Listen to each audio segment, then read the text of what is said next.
71세 박금내 할머니는 평생 일군집에서 평범한 노후를 보내고 계셨습니다. 그러던 어느 가을날 2층 계단을 내려오다 누군가에게 등을 떠밀려 추락했고 척추 손상으로 전신이 마비되며 목소리마저 잃으셨습니다. 그날 등을 밀었던 차가운 금속 단추의 촉감. 그건 내 아들의 재킷이었어. 사고 직후 둘째 아들 진석 부부가 효도를 자처하며 할머니 집으로 들어왔습니다. 하지만 그들의 목적은 오직 하나, 재개발 확정 지역인 그 집을 가로채는 것이었습니다. 못해도 귀는 살아있던 금내 할머니는 손자가 선물한 AI 돌봄 인형의 녹음 기능으로 아들 부부의 모든 범죄를 기록하기 시작합니다. 이 인형이 내 목소리가 되어줄 거야. 너희들의 목소리로.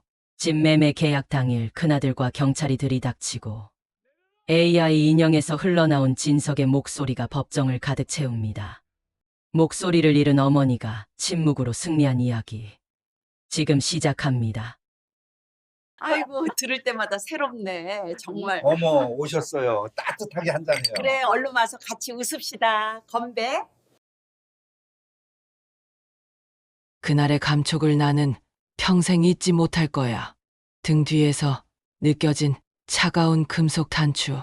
그리고 순간적으로 밀려나는 내 몸. 아, 그건 내 아들의 재킷이었어. 2024년 10월 15일 화요일. 가을 햇살이 나당의 감나무를 비추던 평범한 오후였습니다. 저는 박금내 71세 경기도 외곽의 낡은 단독주택에서 40년째 살아왔습니다. 평생 가구점을 운영하며 이 집 한 채를 지켜냈죠. 남편은 15년 전 세상을 떠났습니다. 사업 실패 후 술로 세월을 보내다 간경화로 먼저 가셨습니다. 두 아들과 딸 하나를 홀로 키우며 이 집을 지켰습니다. 재개발 소식이 들려온 뒤로는 부동산 중개업자들의 전화가 끊이질 않았습니다. 팔긴 뭘 팔아.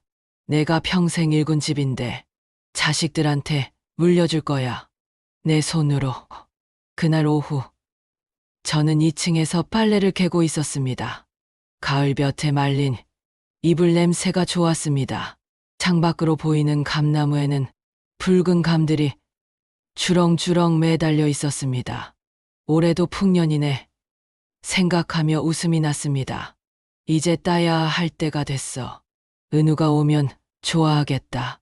은우는 둘째 아들 진석의 아들이었습니다. 19살. 대학 입시를 준비 중이었죠. 어릴 적 방학이면 제 집에 와서 마당에서 놀았습니다. 감나무에 올라가 감을 따먹곤 했습니다. 빨래를 다 개고 저는 계단으로 향했습니다. 목조 계단은 40년 묵은 집답게 삐걱거렸습니다. 하지만 저는 익숙한 걸음으로 한 칸 한 칸 내려가고 있었습니다. 2층에서 1층으로 내려가는 계단. 모두 12개의 계단이었습니다. 6번째 계단에 발을 디뎠을 때였습니다. 뒤에 누가 있어. 등 뒤에서 차가운 기운이 느껴졌습니다. 인기척, 숨소리, 그리고 무언가 차가운 것이 제 등에 닿았습니다. 돌아보려는 순간이었습니다. 등을 강하게 밀어내는 힘. 아, 소리를 지를 틈도 없었습니다. 저는 균형을 잃고 계단 아래로 굴러떨어졌습니다. 목조 계단의 모서리가 등을 때렸습니다. 허리를 때렸습니다. 뼈가 부서지는 소리가 들렸습니다. 콰드득. 또 한 번. 콰드득. 마지막엔 1층 바닥에 머리를 세게 부딪혔습니다. 정신이 아득해졌습니다. 아파. 너무 아파. 목소리가 안 나와. 몸이 움직이지 않아. 천장이 보였습니다. 40년을 바라본 천장이었습니다. 입을 벌려 소리를 내려 했지만 목구멍에서 공기만 새어나갔습니다. 손가락을 움직이려 했지만 꿈쩍도 하지 않았습니다. 눈만 깜빡일 수 있었습니다. 얼마나 시간이 흘렀을까요?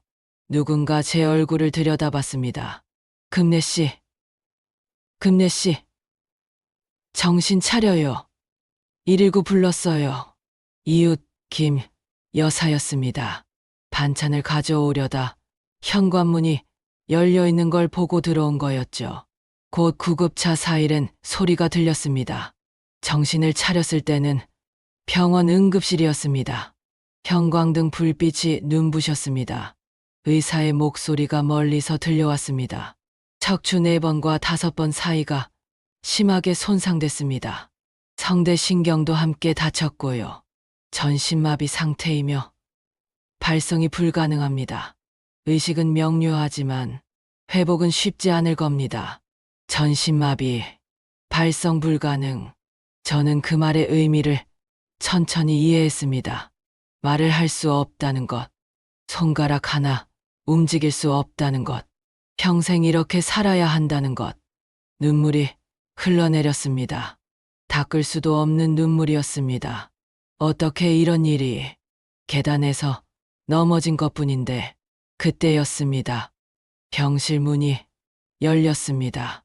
익숙한 목소리가 들렸습니다. 엄마, 엄마, 정신 차리세요. 나 진석이에요. 둘째 아들 진석이었습니다. 3년 만에 보는 얼굴이었습니다. 진석은 제 손을 잡았습니다. 큰형한테 연락했는데 해외라 당장은 못 온대요. 제가 모시겠습니다. 걱정 마세요. 엄마, 우리 집으로 모셔갈게요. 진석의 얼굴은 근심으로 가득했습니다. 효자처럼 보였습니다. 하지만 뭔가 이상했습니다. 진석이가, 그래, 둘째 아들, 그런데 이상해. 진석이 몸을 숙여 제 이마를 만질 때였습니다. 재킷 소매가 제 팔에 스쳤습니다. 차가운 금속 단추가 피부에 닿았습니다. 그 순간 기억이 번개처럼 스쳐갔습니다. 계단에서 넘어지기 직전 등 뒤에서 느꼈던 그 차가운 촉감. 똑같았습니다. 금속 단추. 재킷의 금속 단추였습니다. 혼잣말. 재킷에 금속 단추가 달린 걸 입고 있네. 설마. 진석은 3년 전 사업에 실패했습니다. 음식점을 열었다가 6개월 만에 망했죠. 빚을 지고 연락이 끊겼습니다. 명절에도 얼굴을 비추지 않았습니다. 전화를 해도 받지 않았습니다. 그런 아들이 갑자기 나타나 효도를 자처하는 게 이상했습니다. 하지만 저는 아무 말도 할 수 없었습니다. 목소리가 나오지 않았으니까요. 의사 선생님, 집에서 모시면 안 될까요? 요양병원보다는 집이 편하실 것 같아서요. 재활 치료가 필요하긴 하지만 집에서도 가능합니다. 다만 24시간 간병이 필요합니다. 보호자분이 돌보실 수 있으세요? 네. 제 아내와 제가 모시겠습니다. 일주일 뒤 저는 병원에서 퇴원했습니다. 구급차가 제 집 앞에 섰습니다. 40년을 살아온 집이었습니다. 마당에 감나무가 보였습니다. 붉은 감들이 여전히 매달려 있었습니다. 진석과 며느리, 세숙이 저를 안방으로 옮겼습니다. 침대에 눕혔습니다. 어머니, 걱정 마세요. 제가 정성껏 모실게요. 약도 제때 드리고 기저귀도 갈아드릴게요. 편히 계세요. 계숙은 웃고 있었습니다. 하지만 눈은 웃지 않았습니다. 차가운 눈빛이었습니다. 왜 이렇게 눈빛이 차가울까? 웃고 있는데 눈은 웃지 않아. 그날 저녁, 계숙이 저녁죽을 먹였습니다. 거칠게 숟가락을 밀어 넣었습니다. 삼키기도 전에 다음 숟가락이 들어왔습니다. 사례가 들렸지만 계숙은 기다려주지 않았습니다. 기저귀를 갈 때도 마찬가지였습니다. 몸을 거칠게 뒤집었습니다. 아팠지만 소리를 낼 수 없었습니다. 아파. 좀 천천히 해줘. 제발. 해가 지고 어둠이 찾아왔습니다. 안방 창문 너머로 마당에 감나무가 보였습니다. 붉게 익은 감들이 저녁 노을을 받아 더욱 붉게 빛났습니다.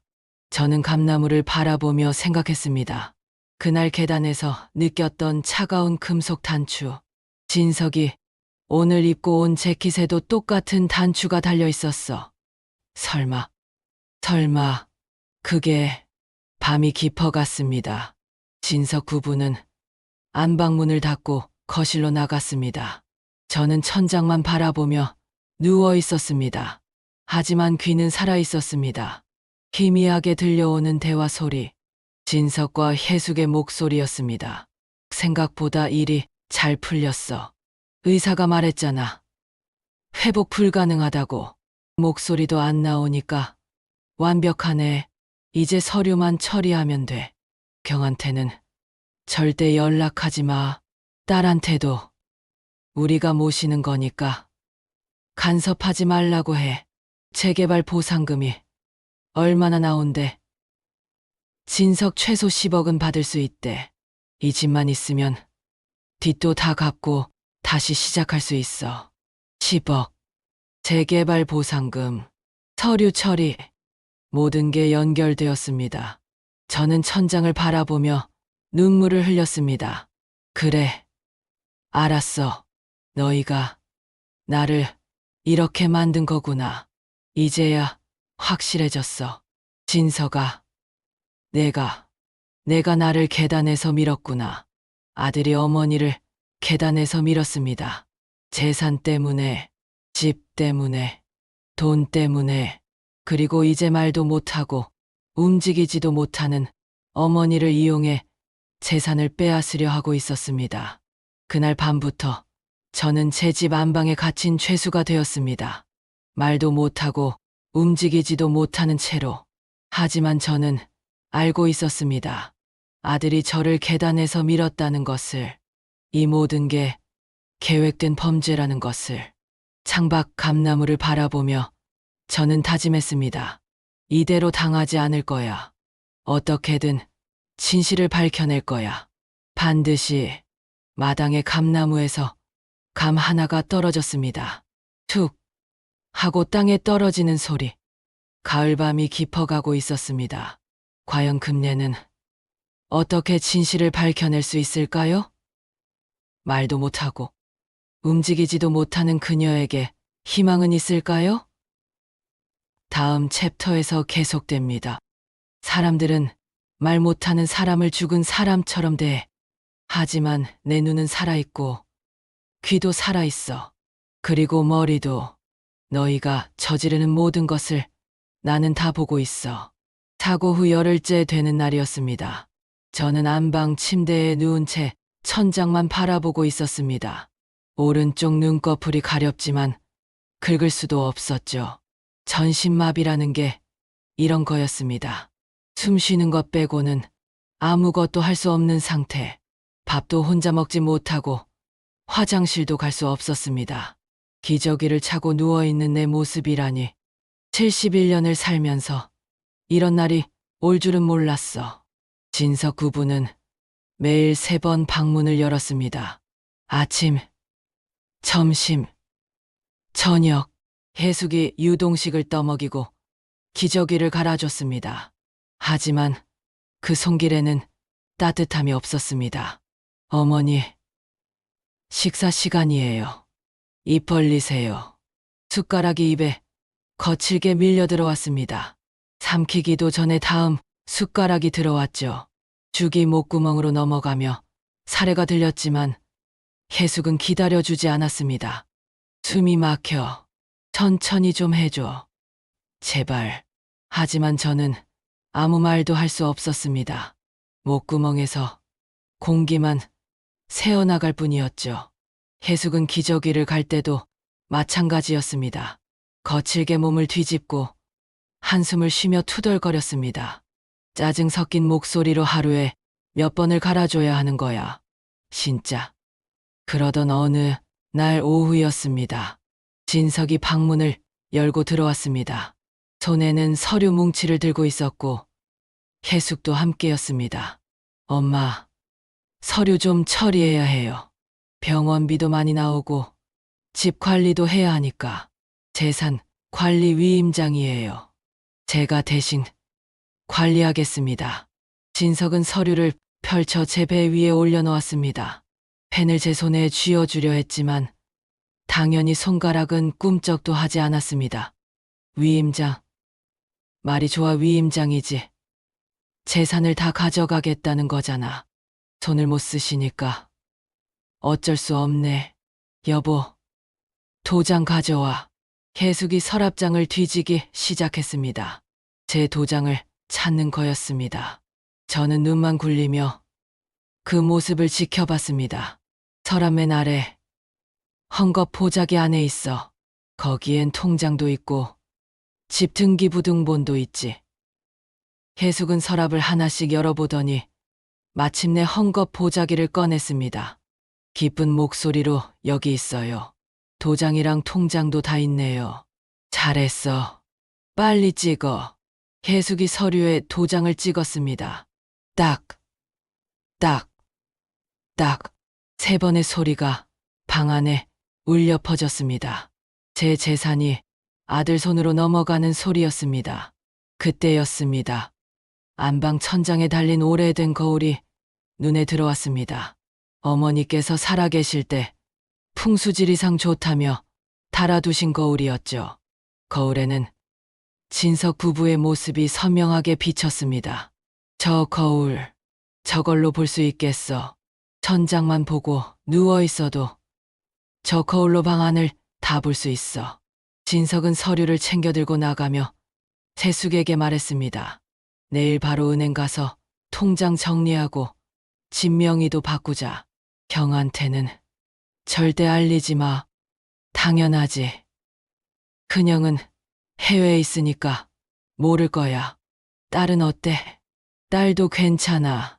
시집 간 지 오래됐고 연락도 뜸하잖아. 우리만 잘하면 돼. 문이 닫히고 방 안에는 다시 고요가 찾아왔습니다. 저는 천장 거울을 바라보며 생각했습니다. 증거가 필요해. 저 거울로 보이는 모든 걸 기억해야 해. 언젠가는 이 사실을 밝힐 수 있을 거야. 그날 밤부터 저는 철저하게 관찰하기 시작했습니다. 진석 부부가 방에 들어올 때마다 천장 거울을 통해 그들의 행동을 지켜봤습니다. 며칠이 지난 어느 날 저녁이었습니다. 진석이 술에 취해 들어왔습니다.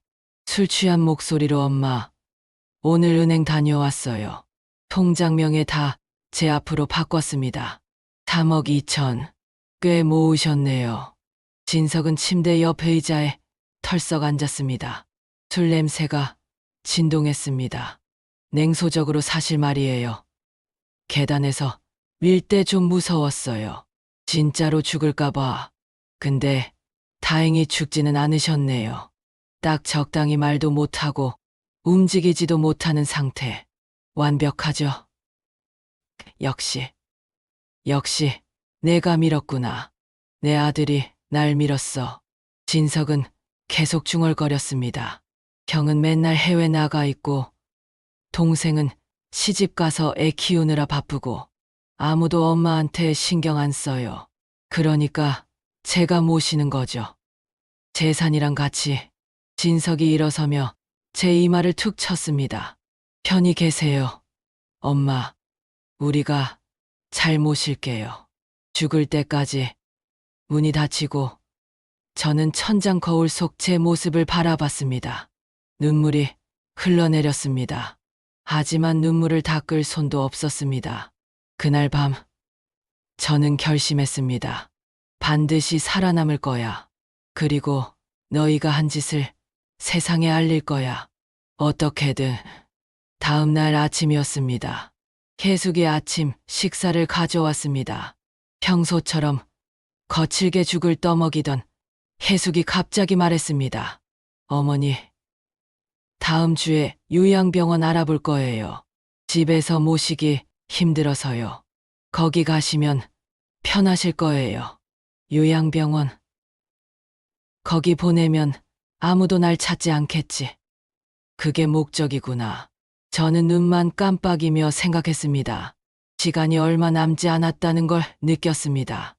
요양병원에 가기 전에 누군가에게 이 사실을 알려야 했습니다. 하지만 어떻게?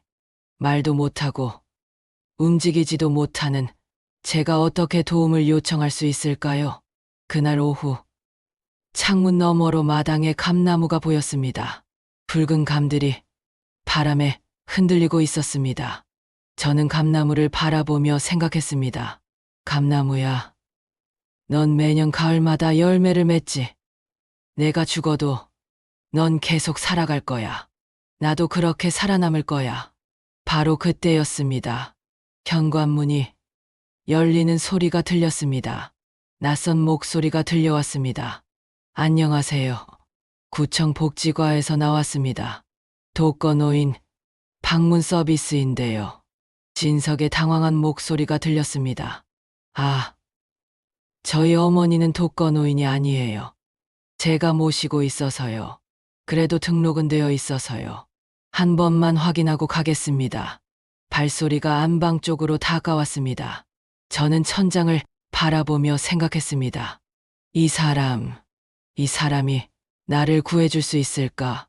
하지만 난 말도 못해. 어떻게 알리지? 문이 열렸습니다. 복지 공무원의 얼굴이 천장 거울에 비쳤습니다. 40대 중반쯤 되어 보이는 남자였습니다.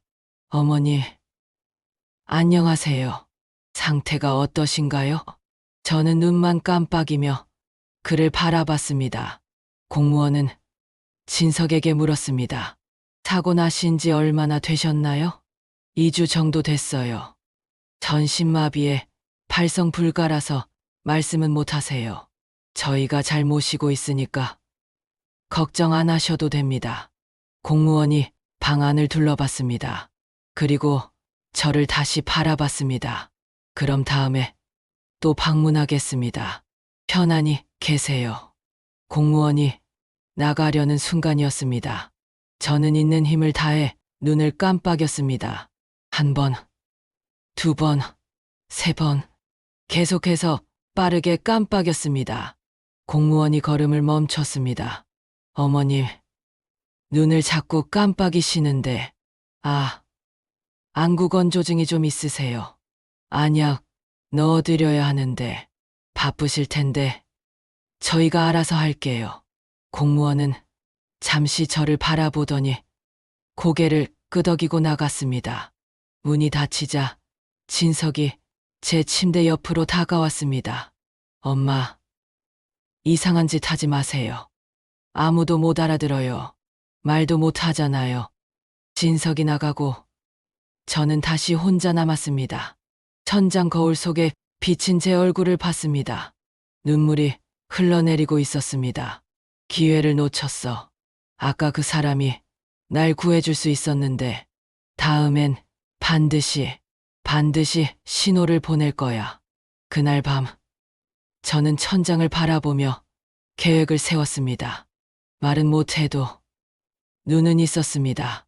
움직이지 못해도 머리는 살아 있었습니다.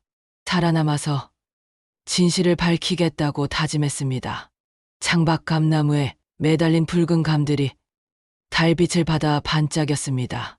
말 못하는 사람에게도 목소리를 줄 수 있다면 그날 손자가 가져온 작은 인형이 바로 그 기적이었어.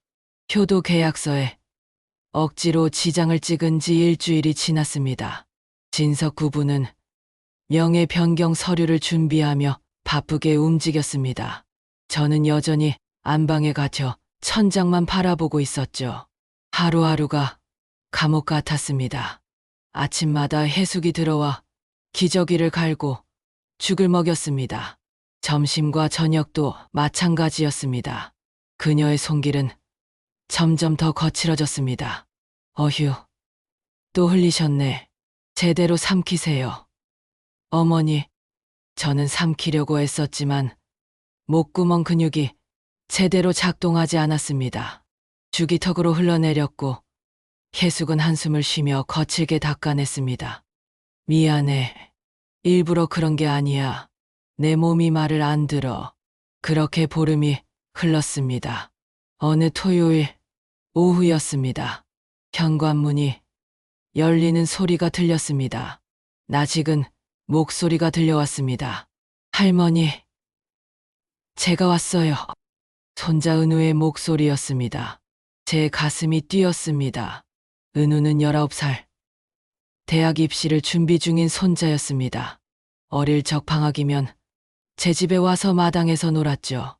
감나무에 올라가 감을 따먹고 제가 만들어준 호박죽을 먹으며 자랐습니다. 은우야, 할머니 상태 안 좋으시니까 조용히 해. 네, 알았어요. 잠깐만 인사드리고 갈게요. 발소리가 안방으로 다가왔습니다. 문이 열렸습니다. 은우의 얼굴이 보였습니다. 예전보다 훨씬 성숙해진 얼굴이었습니다. 할머니, 많이 아프시죠? 제가 선물 하나 가져왔어요. 은우가 가방에서 무언가를 꺼냈습니다. 손바닥만 한 흰색 인형이었습니다. 귀여운 곰 모양의 파란색 불빛이 깜빡이고 있었습니다. 이거요. AI 돌봄 인형이에요. 요즘 혼자 계시는 어르신들한테 인기 많대요. 말을 걸면 대답도 해주고 노래도 불러줘요. 은우는 인형을 침대 옆 탁자에 올려놓았습니다. 파란 불빛이 조용히 반짝였습니다. 그리고 여기 버튼이 있는데요. 이걸 길게 누르면 녹음이 돼요. 나중에 다시 들을 수 있어요.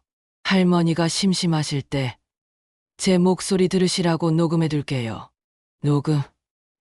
녹음이라고 제 심장이 빠르게 뛰기 시작했습니다. 은우는 버튼을 눌러 시연했습니다. 할머니, 사랑해요. 빨리 나으세요. 버튼을 다시 누르자 방금 한 말이 재생되었습니다. 은우의 목소리가 인형에서 흘러나왔습니다. 그 순간 제 머릿속이 환해졌습니다. 이거야. 이게 바로 내가 찾던 거야. 이걸로 증거를 남길 수 있어. 은우야. 할머니, 피곤하시니까 이제 나오자. 네. 금방 갈게요. 할머니, 자주 올게요. 편히 쉬세요. 은우가 제 손을 꼭 쥐었습니다. 따뜻한 손이었습니다. 그리고 방을 나갔습니다. 문이 닫히고 저는 다시 혼자 남았습니다. 하지만 이번엔 달랐습니다. 침대 옆에 희망이 놓여 있었습니다. 이 인형, 이 작은 인형이 내 목소리가 되어줄 거야. 저는 인형을 바라봤습니다. 파란 불빛이 규칙적으로 깜빡이고 있었습니다. 하지만 문제가 있었습니다. 손가락을 움직일 수 없었습니다. 버튼을 누를 수가 없었죠. 며칠 동안 저는 필사적으로 손가락을 움직이려 했습니다. 오른손 검지에 온 신경을 집중했습니다. 움직여. 제발 움직여줘. 조금만 움직이면 돼. 사흘이 지난 어느 밤이었습니다. 진석 부부가 거실에서 대화를 나누는 소리가 들렸습니다. 진석 공증인이 직접 와서 확인해야 한대. 그럼 어떡해? 엄마가 말도 못하고 움직이지도 못하는데 내가 아는 변호사한테 부탁해봐야겠어. 돈 좀 들더라도 어쩔 수 없지. 그날 밤 늦게 진석이 술에 취해 제 방에 들어왔습니다. 술 냄새가 진동했습니다. 그는 비틀거리며 제 침대 옆에 섰습니다. 엄마, 나도 살고 싶어요. 형은 잘 나갔잖아요. 해외에서 떵떵거리며 살고 나만 사업 실패하고 빚쟁이 됐어요. 술 냄새. 아버지 생각이 나네. 아버지도 저렇게 술 마시고 들어왔었지. 이 집이라도 있어야 다시 일어설 수 있어요. 근데 엄마가 명예 변경을 절대 안 해주시니까. 진석이 침대에 주저앉았습니다. 그리고 중얼거리기 시작했습니다. 솔직히 말할게요. 제가 계단에서 엄마를 밀었어요. 미안해요. 정말 미안해요. 뭐라고? 지금 자백하는 거야? 하지만 달리 방법이 없었어요. 엄마가 절대 안 된다고만 하시니까. 형한테 다 물려준다고만 하시니까. 나도 아들인데 왜 나만. 그 순간이었습니다. 제 오른손 검지가 미세하게 움직였습니다. 신경이 조금씩 회복되고 있었던 걸까요? 저는 있는 힘을 다해 손가락을 움직였습니다. 인형이 침대 옆 탁자에 있었습니다. 손을 뻗었습니다. 손가락이 인형에 닿았습니다. 버튼을 찾아 눌렀습니다. 파란 불빛이 빨간색으로 바뀌었습니다. 녹음이 시작된 거였습니다. 됐어. 녹음 버튼을 눌렀어. 형한테는 비밀로 해주세요. 누나한테도요. 제발. 저도 좀 살게요. 엄마 밀어서 다치게 한 건 미안하지만 이제 와서 어쩔 수 없잖아요. 진석의 목소리가 계속 흘러나왔습니다. 모든 게 인형 속에 담기고 있었습니다. 자백. 완벽한 자백이었습니다. 내일 변호사 만나서 명예 변경 처리할게요. 조금만 참아주세요. 엄마. 진석이 비틀거리며 방을 나갔습니다. 문이 닫혔습니다. 저는 다시 버튼을 눌러 녹음을 멈췄습니다. 그리고 조용히 눈물을 흘렸습니다. 해냈어. 증거를 확보했어. 이제 이걸 누군가에게 들려줘야 해. 다음 날부터 저는 매일 손가락 운동을 했습니다. 조금씩, 아주 조금씩 움직임이 나아졌습니다. 진석 부부가 제 방에 들어와 대화할 때마다 녹음 버튼을 눌렀습니다. 혜숙이 저를 거칠게 다루며 하는 말도 녹음했습니다. 요양원 가시면 더 편하실 거예요. 거기 가면 우리도 편하고 이렇게 집에서 모시는 거 정말 힘들거든요. 진석이 명예 변경 서류를 가져와 협박하는 말도 녹음했습니다. 엄마, 이번 주 안에 공증 받아야 해요. 변호사한테 100만 원이나 주기로 했어요. 협조 좀 해주세요. 일주일 동안 인형 속에는 증거들이 차곡차곡 쌓여갔습니다. 진석의 자백, 혜숙의 학대, 명예 변경 강요. 모든 것이 담겨 있었습니다. 어느 날 저녁이었습니다. 진석 부부가 거실에서 대화를 나눴습니다. 저는 안방에 누워 귀를 기울였습니다. 다음 주 월요일에 공증인 오기로 했어. 엄마가 협조 안 하시면 어떡해? 진석 못 움직이시는데 뭘 어떡하겠어. 그냥 진행하면 돼. 혜숙 근데 요양원은 언제 보내요? 진석 명예 변경 끝나는 대로 바로. 거기 가시면 우리도 자유로워지고. 저는 인형 버튼을 눌렀습니다. 이 대화도 녹음했습니다. 이제 충분한 증거가 모였습니다. 하지만 문제가 남았습니다. 이 인형을 누구에게 전달할 것인가? 은우가 다시 오면 이 인형을 건네줘야 해. 어떻게든 신호를 보내야 해. 며칠이 지났습니다. 토요일 오후, 은우가 다시 찾아왔습니다. 할머니, 저 왔어요. 인형은 잘 작동하고 있어요? 은우가 인형을 확인했습니다. 저는 눈을 크게 떴습니다. 눈으로 신호를 보냈습니다. 은우를 바라봤습니다. 그리고 인형을 바라봤습니다. 다시 은우를 바라봤습니다. 할머니, 왜 그러세요? 인형이 이상해요. 저는 계속 눈으로 신호를 보냈습니다. 하지만 은우는 알아채지 못했습니다. 은우야, 할머니, 약 드실 시간이야. 나가자. 네, 알겠습니다. 할머니, 다음 주에 또 올게요. 은우가 나갔습니다. 저는 천장을 바라보며 한숨을 쉬었습니다. 아직 때가 아닌가 봐. 기회가 다시 올 거야. 반드시. 그날 밤, 저는 인형을 바라보며 생각했습니다.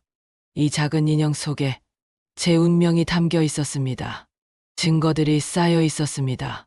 언젠가는 세상에 알려질 진실이 담겨 있었습니다. 창밖으로 마당에 감나무가 보였습니다. 가을 바람에 감들이 흔들리고 있었습니다. 감나무야, 너는 해마다 열매를 맺지. 나도 이 증거로 열매를 맺을 거야. 정이라는 열매를. 그렇게 저는 기다렸습니다. 말은 못해도 증거는 모았습니다. 움직이지 못해도 계획은 세웠습니다. 작은 AI, 인형이 제 목소리가 되어줄 날을 기다리며. 하지만 예상치 못한 위기가 다가오고 있었습니다.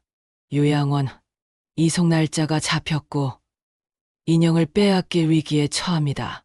과연 금례는 증거를 지켜낼 수 있을까요? 다음 챕터에서 계속됩니다. 손자가 진실을 알아버렸어.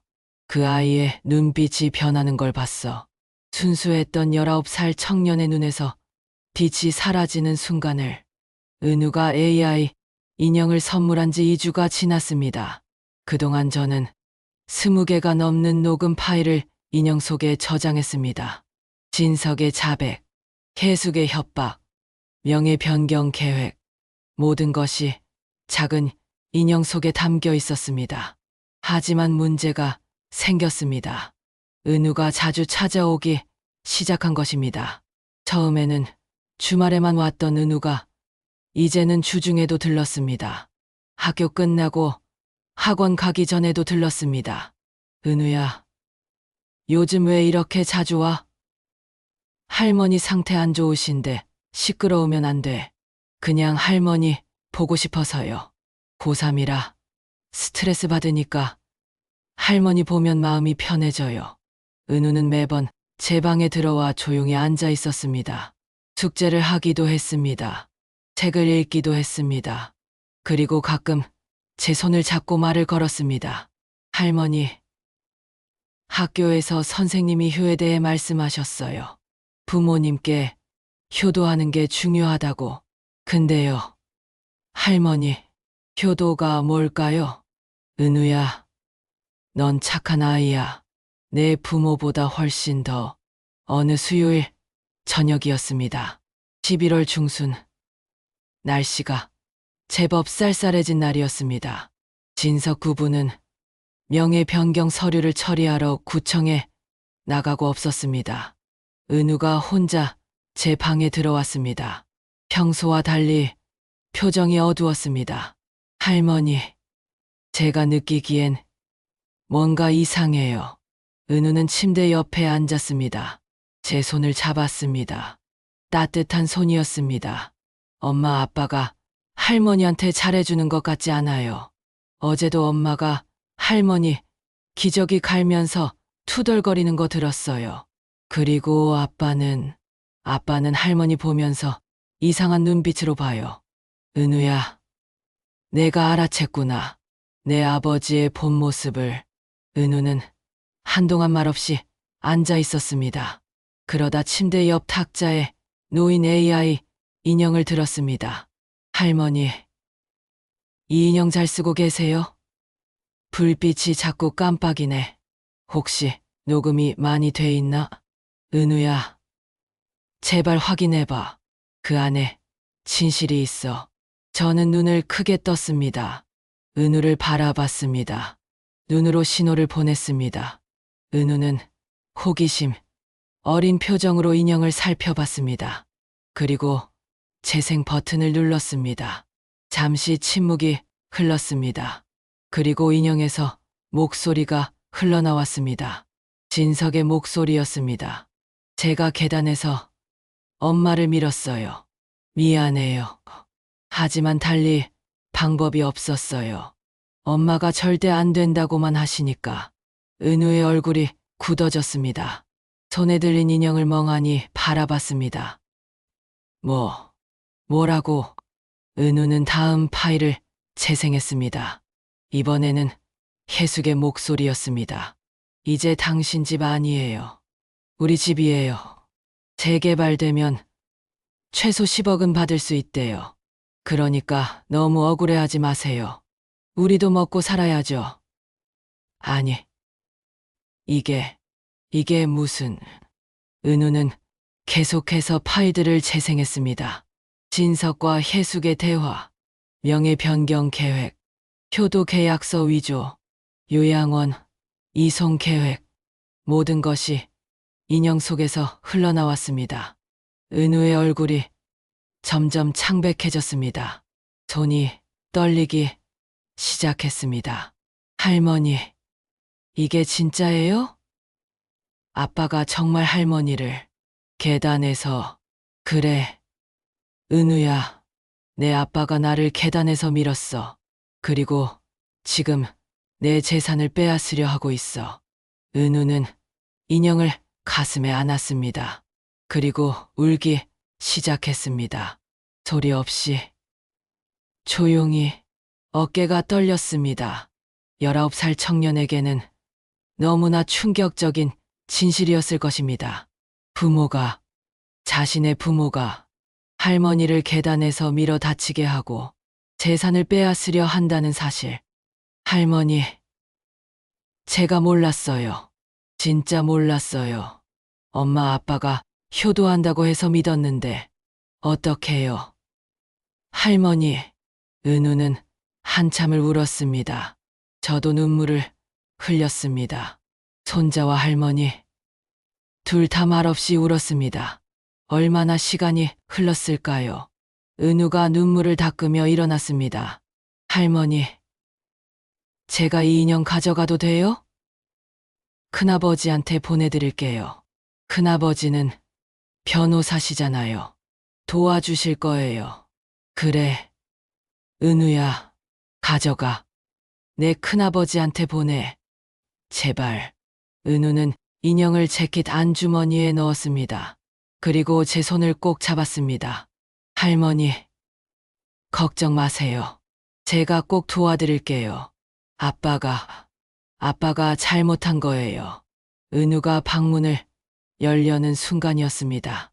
현관문이 열리는 소리가 들렸습니다.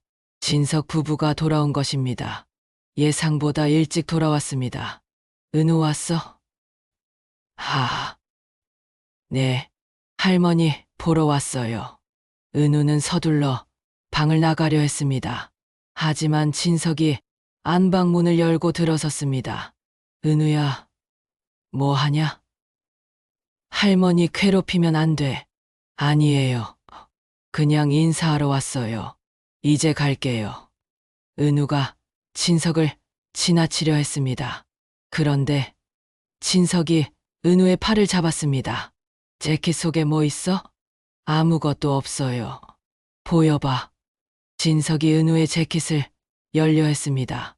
은우가 뒤로 물러났습니다. 그 바람에 균형을 잃었습니다. 인형이 주머니에서 떨어졌습니다. 바닥에 떨어지며 파란 불빛이 깜빡였습니다. 그거 뭐 하는 거야? 할머니, 인형이잖아요. 고장난 것 같아서 제가 고쳐드리려고. 그때 혜숙이 뒤에서 나타났습니다. 인형을 주워들었습니다. 은우야, 거짓말하지 마. 뭘 들었어? 아무것도 안 들었어요. 그럼 왜 이렇게 얼굴이 하얘? 혜숙은 인형의 재생 버튼을 눌렀습니다. 진석의 목소리가 흘러나왔습니다. 제가 계단에서 엄마를 밀었어요. 방 안이 순간 얼어붙었습니다. 이게 뭐야? 이게 어떻게 녹음이 됐어? 내가 이걸 누구한테 보내려고 했어? 대답해. 누구한테 보내려고 했어? 큰아버지요. 진석의 얼굴이 붉어졌습니다. 분노와 당황이 뒤섞인 표정이었습니다. 이 자식이, 내가 감히 내 아빠를. 진석이 은우의 멱살을 잡았습니다. 은우가 비틀거렸습니다. 혜숙이 급하게 말렸습니다. 진정해. 애한테 손대면 안 돼. 진석이 은우를 놓았습니다. 하지만 눈빛은 여전히 날카로웠습니다. 혜숙이 은우 앞에 섰습니다. 침착한 목소리로 말했습니다. 은우야, 잘 들어. 내가 대학 갈 돈도 이 집에서 나온다는 거 알지? 등록금, 생활비, 다 여기서 나와. 내가 만약 이 인형을 누구한테 보내면 우리 가족 다 망한다는 거 알아? 하지만 아빠가 할머니를 범죄해요.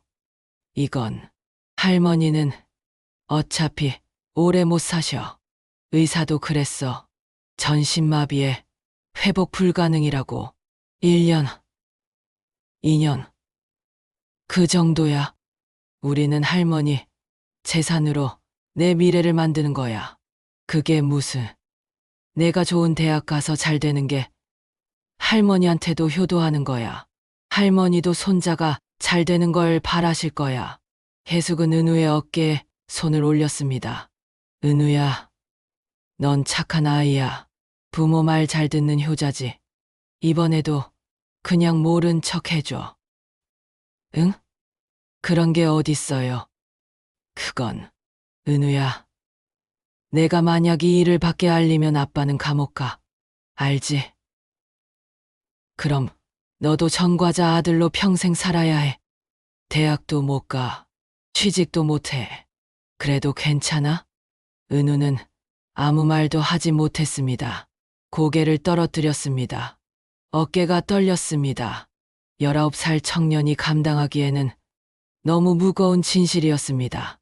은우야, 가족이잖아. 가족은 서로 지켜줘야 해. 내가 아빠를 지켜주는 거야. 해숙은 인형을 들고 부엌으로 갔습니다. 쓰레기통을 여는 소리가 들렸습니다. 인형이 쓰레기통에 던져지는 소리. 쾅. 그리고 침묵. 은우야, 방에 가서 공부해. 그리고 다시는 할머니 방에 들어오지 마. 할머니 상태 안 좋으신데 자꾸 방해하면 안 돼. 네. 은우는 고개를 떨어뜨린 채 방으로 돌아갔습니다. 진석 부부도 안방을 나갔습니다. 문이 닫혔습니다. 저는 천장을 바라보며 절망했습니다. 끝났어. 유일한 증거가 사라졌어. 은우도 결국 부모 편을 들었어. 눈물이 흘러내렸습니다. 닦을 수도 없는 눈물이었습니다. 창밖으로 마당에 감나무가 보였습니다. 11월의 바람에 마지막 남은 감 몇 개가 흔들리고 있었습니다. 곧 떨어질 것 같았습니다. 저도 저 감처럼 떨어질 것만 같았습니다.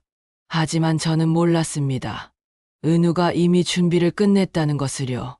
그날 밤 10시, 은우는 자신의 방에서 스마트폰을 켰습니다. 인형의 녹음 버튼을 처음 눌렀을 때, 은우는 바로 자신의 스마트폰을 꺼내 인형 옆에 놓았습니다. 그리고 모든 녹음 파일을 재생하며 스마트폰으로 녹음했습니다. 백업. 완벽한 백업이었습니다. 은우는 스마트폰 속 녹음 파일들을 확인했습니다.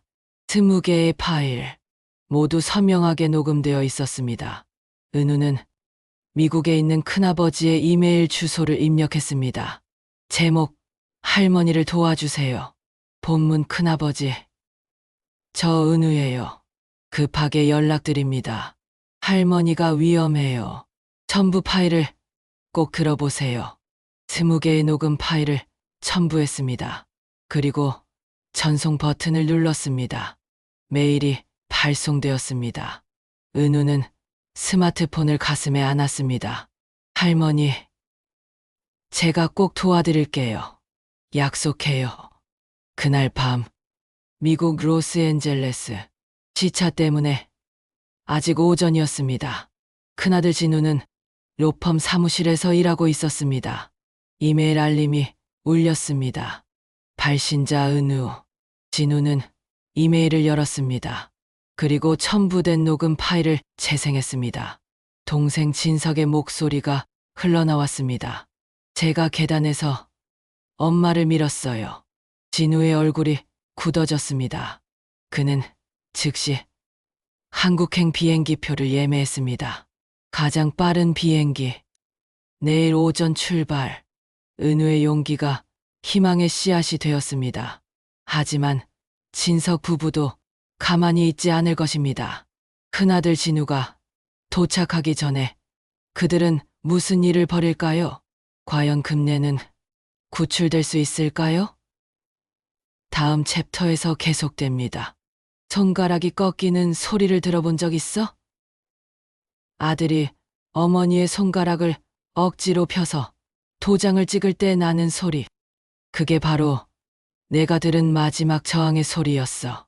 인형이 사라진 지 사흘이 지났습니다. 11월 셋째 주 월요일 아침이었습니다. 진석 구부는 더 이상 숨기지 않았습니다. 제 앞에서 노골적으로 집매매 계획을 논의했습니다. 거리낌이 없었습니다. 어차피 제가 말도 못하고 움직이지도 못한다는 걸 알았으니까요. 부동산 업자가 12억까지 부른데 계속 재개발 보상금까지 합치면 15억은 되겠네. 빚 다 갚고 강남에 아파트 하나 살 수 있어.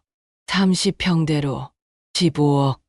내 평생이 15억이구나. 40년을 지킨 집이 15억. 저는 천장을 바라보며 눈물을 흘렸습니다. 하지만 눈물을 닦을 수 없었습니다. 눈물은 그냥 흘러내려 베개를 적셨습니다. 해숙이 아침 죽을 먹이러 들어왔습니다. 평소보다 더 거칠었습니다. 어머니, 입 벌리세요. 빨리요. 숟가락이 입에 거칠게 밀려 들어왔습니다. 목구멍으로 넘기기도 전에 다음 숟가락이 들어왔습니다. 사례가 들렸습니다.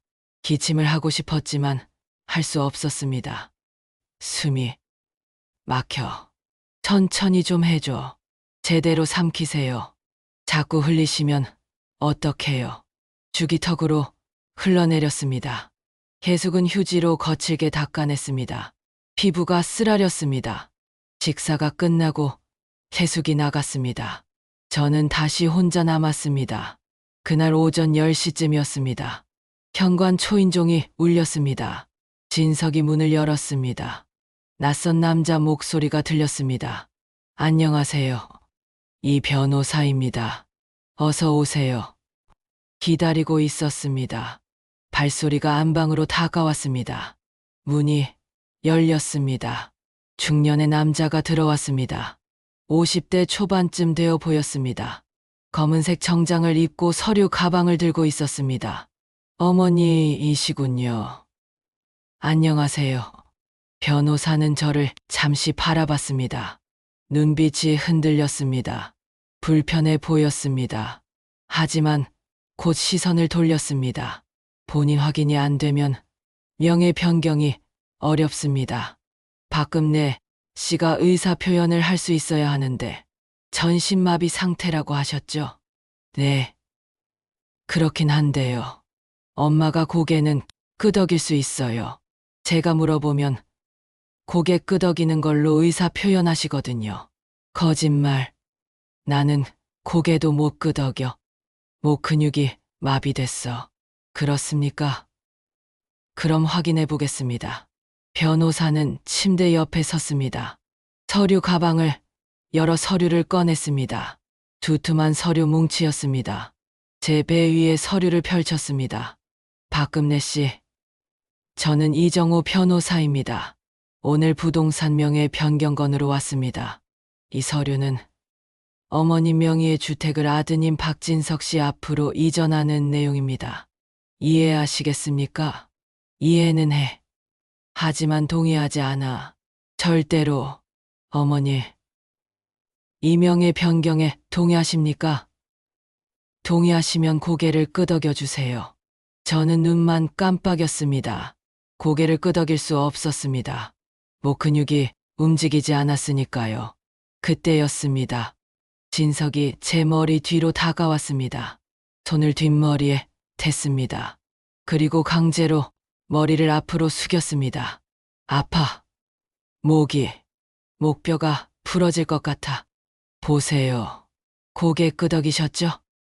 이건 본인 의사가 맞습니까?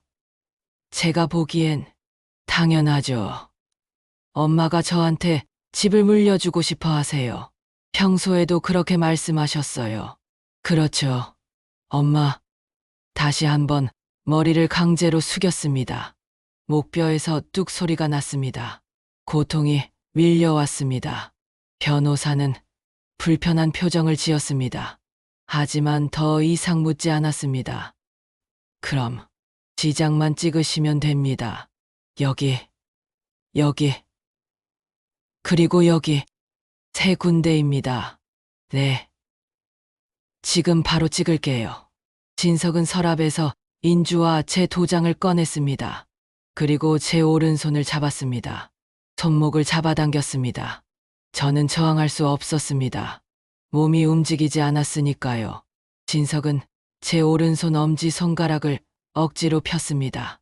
손가락 관절에서 뚝 소리가 났습니다. 아파. 손가락이 꺾인다. 제발, 제발, 그만해. 하지만 소리는 나오지 않았습니다. 목구멍에서 공기만 새어나갈 뿐이었습니다. 진석은 제 엄지 손가락을 붉은 인주에 눌렀습니다. 차갑고 축축한 감촉이었습니다. 그리고 서류 위에 눌렀습니다. 한 번, 두 번, 세 번. 이건 내 의사가 아니야. 강제야. 누가 좀 막아줘. 손가락이 빨갛게 물들었습니다. 인주가 손가락 사이사이에 묻었습니다. 서류에는 선명한 지장이 찍혔습니다. 제 평생이 담긴 집의 명의가 넘어가는 순간이었습니다. 완료됐습니다. 일주일 후에 등기가 넘어갈 겁니다. 등기부등본은 우편으로 발송될 예정입니다. 감사합니다. 변호사님, 수고비는 계좌로 보내드릴게요. 네.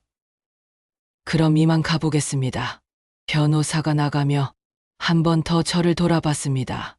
미안한 듯한 눈빛이었습니다. 하지만 그뿐이었습니다. 문이 닫혔습니다. 진석은 제 앞에 섰습니다. 팔짱을 끼고 저를 내려다봤습니다. 엄마, 형만 자식이에요? 나도 좀 살자고요. 진석의 목소리가 떨렸습니다. 분노와 원망이 섞여 있었습니다. 형은 해외에서 잘 나가잖아요. 미국에서 변호사 하면서 떵떵거리며 살고, 누나는 시집 잘 가서 편하게 살고, 나만 사업 실패하고 빚더미에 앉았어요. 그건 내 선택이었잖아. 내가 음식점 하지 말라고 했어. 이 집이라도 제거되는 게 당연한 거 아니에요? 제가 여기 살면서 엄마 모시잖아요. 형은 15년 동안 한 번도 안 왔어요. 누나도 명절에만 잠깐 왔다 가고. 진석은 침대 옆에 주저앉았습니다. 머리를 감싸 쥐었습니다. 그리고 솔직히 말할게요. 엄마도 책임 있어요. 어릴 때부터 형만 예뻐하고 나는 무시했잖아요. 무시하지 않았어. 사랑했어. 너도, 내 형도, 누나도 다 똑같이. 형 대학 등록금은 다 대주고, 나는 고졸로 사회 나가라고 했잖아요. 나도 공부하고 싶었어요. 나도 대학 가고 싶었다고요. 진석의 목소리에 눈물이 섞여 있었습니다. 그는 울고 있었습니다. 진석아, 그땐 돈이 없었어. 내 형이 장남이니까. 그게 당시 관습이었어. 근데 엄마는 형만 챙겼어요. 형이 미국 유학한다고 했을 때도 돈 보내주고, 나한테는 사업자금 빌려달라고 했을 때 뭐라고 했어요? 내 형 학자금 대출 갚아야 한다고 안 된다고 했잖아요. 진석은 일어서서 창문을 향했습니다. 마당의 감나무를 바라봤습니다. 그러니까 이제 내 차례예요. 이 집은 내 거예요. 제가 받아야 할 몫이에요. 내 몫은 맞아. 하지만 이런 식으로는 아니야. 나를 다치게 하고 강제로 빼앗는 건 아니야. 진석은 방을 나갔습니다. 문이 쾅 닫혔습니다. 저는 천장을 바라보며 눈물을 흘렸습니다. 손가락은 아직도 아팠습니다. 관절이 붓기 시작했습니다. 빨간 인주가 묻은 손가락을 볼 수도 없었습니다. 고개를 숙일 수 없었으니까요. 그날 오후 내내 저는 울었습니다. 소리 없이 눈물만 흘리며 나는 내가 장남이 아니라서 차별한 게 아니야. 그냥 그때는 그게 당연한 줄 알았어. 돈도 없었고 미안해. 진석아, 정말 미안해. 하지만 사과는 입 밖으로 나오지 않았습니다. 목소리가 없었으니까요. 저녁이 되었습니다. 혜숙이 저녁죽을 먹이러 왔습니다. 어머니, 식사 시간이에요. 평소처럼 거칠게 먹였습니다. 하지만 오늘은 말이 없었습니다. 보통은 투덜거렸는데 오늘은 조용했습니다. 식사가 끝나고 혜숙이 말했습니다. 어머니, 곧 이사 갈 거예요. 집 팔리면 강남으로 갈 거예요. 어머니는 요양병원으로 보내드릴게요. 거기가 더 편하실 거예요. 요양병원, 거기 보내면 나는 영영 못 나오겠지. 혜숙이 나가고 저는 다시 혼자 남았습니다. 창밖이 어두워졌습니다. 11월의 밤은 일찍 찾아왔습니다. 며칠이 지났습니다. 토요일 오후였습니다. 부동산 중개업자가 집을 보러 왔습니다. 중년의 남자였습니다. 위치가 좋네요. 재개발 확정 지역이고 12억은 문제없이 받으실 수 있어요. 빠르면 얼마나 걸려요? 한 달. 빠르면 2주 안에도 계약 들어올 수 있어요. 요즘 이런 매물 찾는 사람 많거든요. 최대한 빨리 처리해 주세요. 급해요. 알겠습니다. 바로 매물 올리고 홍보 들어가겠습니다. 부동산 업자가 집 안 곳곳을 사진 찍었습니다. 거실, 주방, 안방문 앞까지 왔습니다. 여기는요? 어머니, 방이에요. 환자 계셔서 들어가시면 안 돼요. 아, 그렇군요. 알겠습니다. 부동산 업자가 나간 뒤 집은 다시 조용해졌습니다. 저는 창밖을 바라봤습니다. 마당에 감나무가 보였습니다. 낙엽이 거의 다 떨어졌습니다. 앙상한 가지만 남았습니다. 마지막 남은 감 2개가 바람에 흔들리고 있었습니다. 감나무야, 너도 곧 베어지겠지. 재개발되면 다 밀어버릴 테니까. 일주일이 지났습니다. 등기 이전이 완료되었습니다. 진석은 등기부등본을 들고 환하게 웃었습니다. 됐어. 완전히 내 명의로 넘어왔어. 이제 대출도 받을 수 있겠네. 내일 바로 은행 가서 5억 대출 받을 거야. 빚부터 갚고. 그날 밤 저는 오래 잠을 이룰 수 없었습니다. 눈을 감아도 잠이 오지 않았습니다. 머릿속으로 지난 40년이 스쳐갔습니다. 남편과 함께 이 집을 샀던 날, 아이들이 마당에서 뛰어놀던 날, 감나무를 심던 날, 첫 감을 땄던 날, 모든 것이 이제 사라질 것입니다. 이대로 끝날 순 없어. 은우야, 내가 희망이야. 내 큰아버지한테 연락했을 거야. 제발, 제발, 제때 와줘. 그때였습니다. 안방 창문 너머로 무언가 움직이는 게 보였습니다. 마당이었습니다. 달빛 아래 누군가 서 있었습니다. 진석이었습니다. 손에 도끼를 들고 있었습니다. 감나무 앞에 섰습니다. 혼인말, 뭐 하는 거야? 설마. 진석이 도끼를 들어 올렸습니다. 그리고 감나무 줄기를 내리쳤습니다. 쿵. 나무가 흔들렸습니다. 마지막 남은 감 2개가 떨어졌습니다. 다시 도끼를 들어 올렸습니다. 쿵. 쿵. 안 돼. 제발. 그 나무만은. 감나무가 쓰러졌습니다. 40년을 함께한 감나무가, 제가 아이들과 함께 가꾼 감나무가 풍소리와 함께 땅에 쓰러졌습니다. 저는 눈물을 흘리며 다짐했습니다. 진석아, 너는 집만 빼앗은 게 아니야. 내 인생을 빼앗았어. 내 기억을 빼앗았어. 하지만 기억해. 감나무는 쓰러뜨렸지만 진실은 쓰러뜨릴 수 없어. 반드시 대가를 치를 거야. 쓰러진 감나무 위로 낙엽이 떨어졌습니다. 11월에 차가운 바람이 불어왔습니다. 겨울이 다가오고 있었습니다. 명의까지 넘어가고 감나무마저 사라진 지금 금내에게 남은 것은 무엇일까요? 하지만 이국에서 큰아들 진우가 움직이기 시작했습니다. 과연 그는 제때 도착할 수 있을까요? 다음 챕터에서 드디어 반전이 시작됩니다. 나무가 쓰러지는 소리를 들어봤어? 40년을 함께한 나무가 전기톱에 잘려나갈 때 나는 비명 소리. 그게 바로 내 마지막 희망이 사라지는 소리였어. 명예 이전이 완료된 지 일주일이 지났습니다. 11월 넷째 주 월요일 아침이었습니다. 집 매매 계약이 2주 앞으로 다가와 있었습니다. 구매자는 재개발 투자자였습니다. 계약금 3억을 이미 입금했습니다. 진석은 그 돈으로 빚을 갚기 시작했습니다. 네. 3천만 원 오늘 입금할게요. 나머지는 잔금 나오면 바로 갚을게요. 네. 감사합니다. 진석의 목소리가 밝았습니다. 15년 만에 빚에서 벗어나는 순간이었으니까요.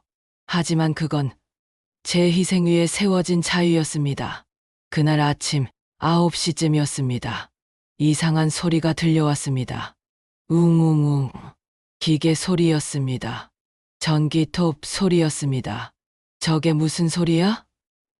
마당에서 저는 창문 쪽으로 고개를 돌리려 했습니다. 하지만 목이 움직이지 않았습니다. 눈만 간신히 창문 쪽으로 굴렸습니다. 흐릿하게 보였습니다. 마당이었습니다. 인부 2명이 작업복을 입고 서 있었습니다. 그리고 그들 앞에는 감나무가 있었습니다. 40년을 함께한 감나무. 안 돼. 설마. 인부 중 한 명이 전기톱을 감나무 줄기에 갖다 댔습니다. 웅웅웅. 톱니가 나무 껍질을 파고들었습니다. 나무가 흔들렸습니다. 앙상한 가지들이 떨렸습니다. 저는 눈을 크게 떴습니다. 눈물이 흘러나왔습니다. 안 돼. 감나무를. 제발, 제발, 그만해. 하지만 소리는 나오지 않았습니다. 저는 그저 지켜볼 수밖에 없었습니다. 전기톱 소리가 계속되었습니다. 웅웅웅.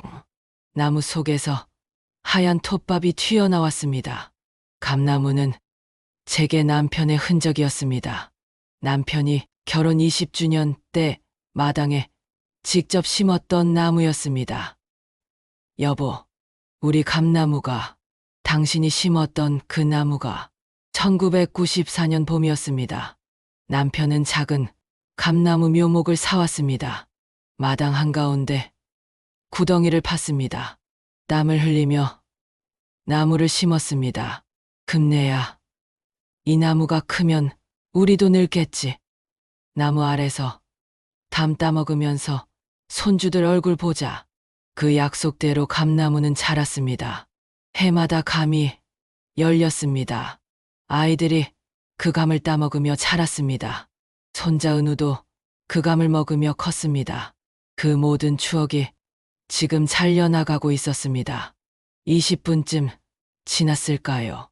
큰 소리가 들렸습니다. 우지직. 나무가 기울었습니다. 천천히. 아주 천천히. 안 돼. 쓰러지면 안 돼. 쿵. 감나무가 땅에 쓰러졌습니다. 먼지가 피어올랐습니다.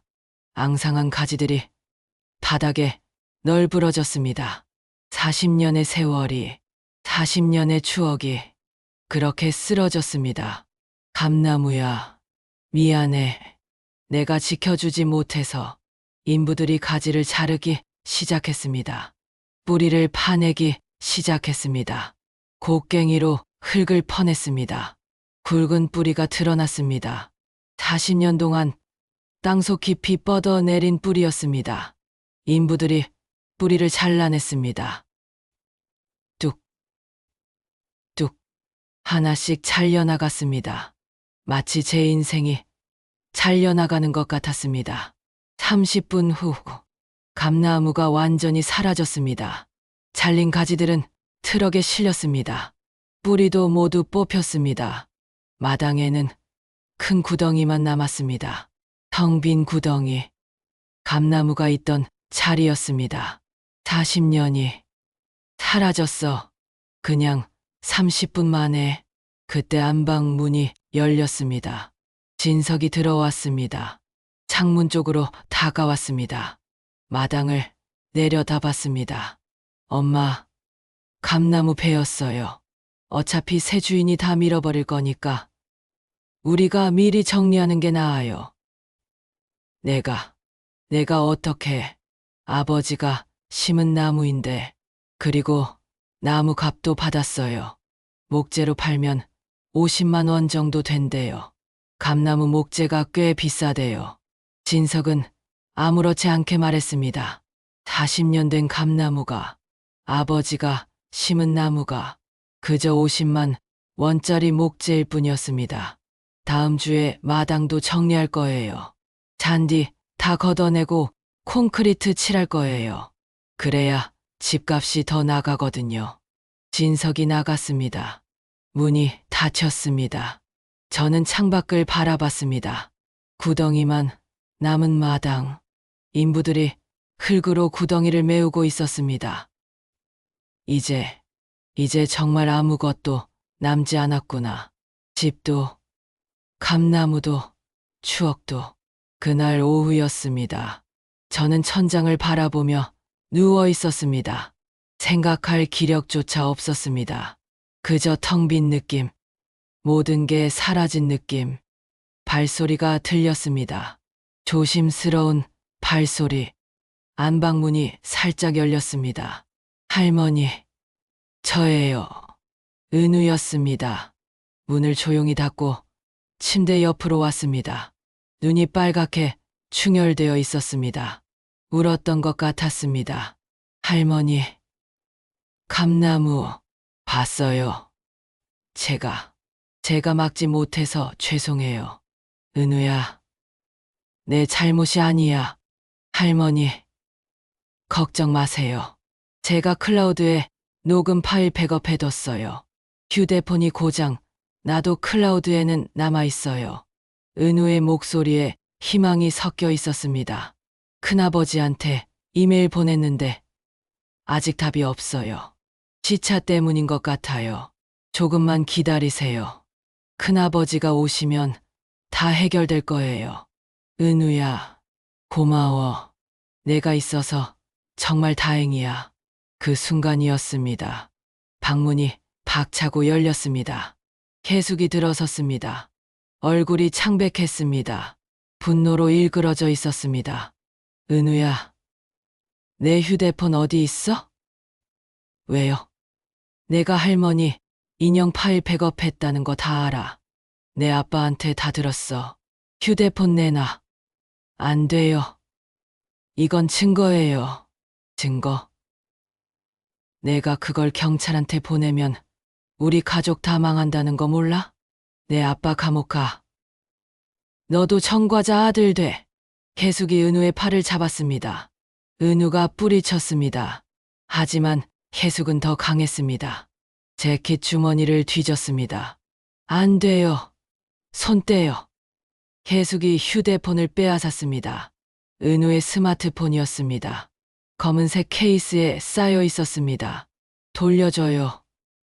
그거 없으면 할머니가 증거를 못 남겨요. 할머니는 어차피 오래 못 사셔. 의사가 뭐라고 했어? 1년, 2년. 그 정도잖아. 계숙은 휴대폰 화면을 켰습니다. 비밀번호를 물었습니다. 비밀번호 말해. 싫어요. 그럼 어쩔 수 없지. 계숙이 휴대폰을 바닥에 내던졌습니다. 쾅! 휴대폰이 바닥에 부딪혔습니다. 하지만 부서지지 않았습니다. 케이스가 보호했습니다. 계숙은 휴대폰을 주워 들었습니다. 그리고 발로 밟았습니다. 힘껏, 우드득, 화면이 깨졌습니다. 유리 파편이 튀어나왔습니다. 다시 밟았습니다. 우지직, 플라스틱 케이스가 갈라졌습니다. 또 밟았습니다. 쿵, 휴대폰이 완전히 부서졌습니다. 대화 은우. 무릎 꿇으며 안 돼, 안 돼. 은우는 바닥에 무릎을 꿇었습니다. 부서진 휴대폰 조각들을 주었습니다. 손이 떨렸습니다. 눈물이 떨어졌습니다. 공장 초기화까지 시켜놨으니까 클라우드도 다 지워졌을 거야. 휴대폰 다시는 못 쓸 거야. 이제 증거는 없어. 엄마, 어떻게 이럴 수 있어요? 할머니는 가족이잖아요. 가족이면 뭐든지 용서해줘야 해. 아니야, 은우야. 이게 현실이야. 혜숙은 은우의 어깨를 잡았습니다. 무릎 꿇은 아들을 내려다봤습니다. 내가 착한 사람으로 살면 세상이 착하게 대해주는 줄 알아? 천만에 먹고 살려면 때론 나쁜 짓도 해야 해. 그게 어른이 되는 거야. 그런 어른은 되기 싫어요. 내 마음대로 해. 하지만 이 집안에 사는 동안은 우리 말 들어야 해. 혜숙은 부서진 휴대폰 조각들을 주었습니다. 쓰레기 봉투에 넣었습니다. 그리고 방을 나갔습니다. 은우는 바닥에 주저앉아 울었습니다. 소리 없이 어깨만 떨리며 저도 울었습니다. 눈물만 흘렸습니다. 할머니, 죄송해요. 제가 지켜드리지 못했어요.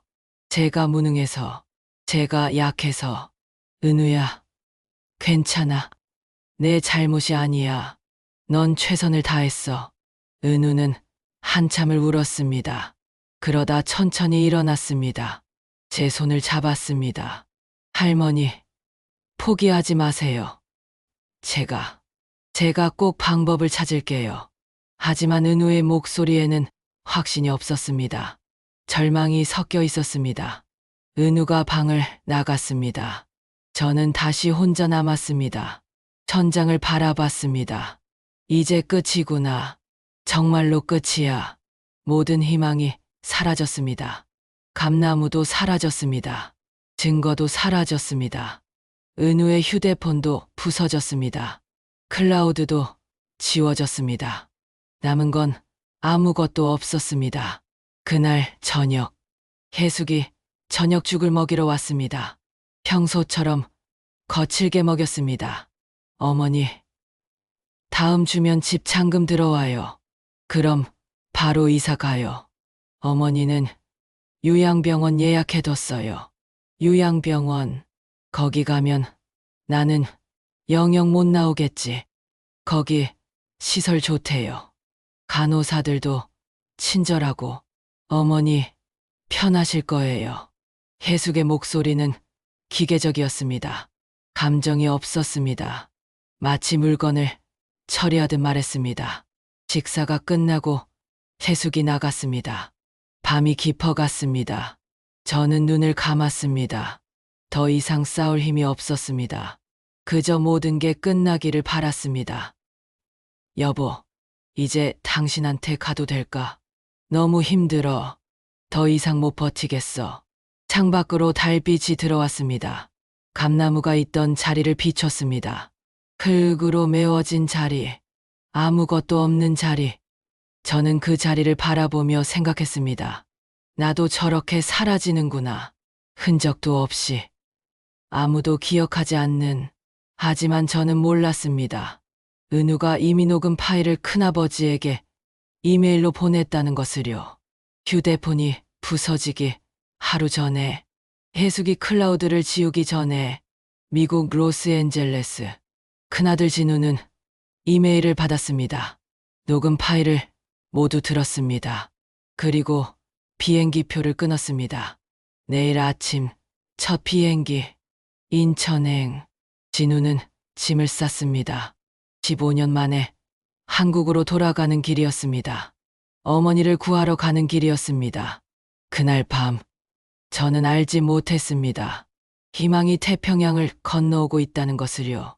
어둠이 가장 깊을 때 새벽이 가까워진다는 것을요. 모든 것을 잃은 금예.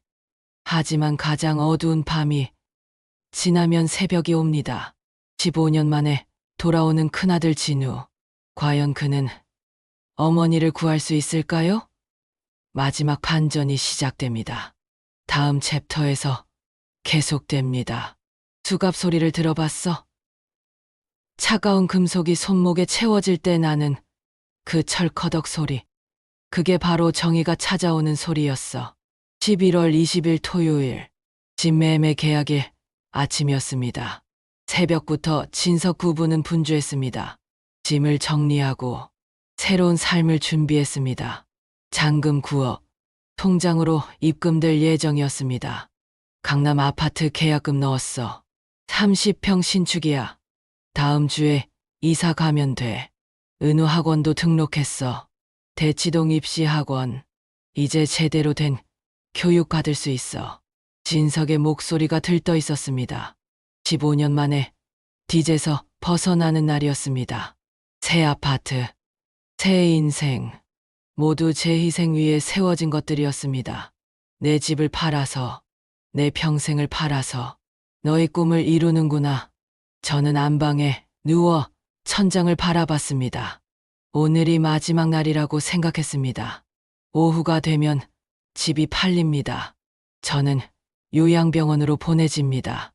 여보, 우리 집이 오늘 남의 손으로 넘어가요. 당신이 일군 집이, 우리가 40년을 산 집이. 오전 시간이 천천히 흘렀습니다. 진석은 서류를 점검했습니다. 은우는 방에서 나오지 않았습니다. 오후 1시 30분이었습니다.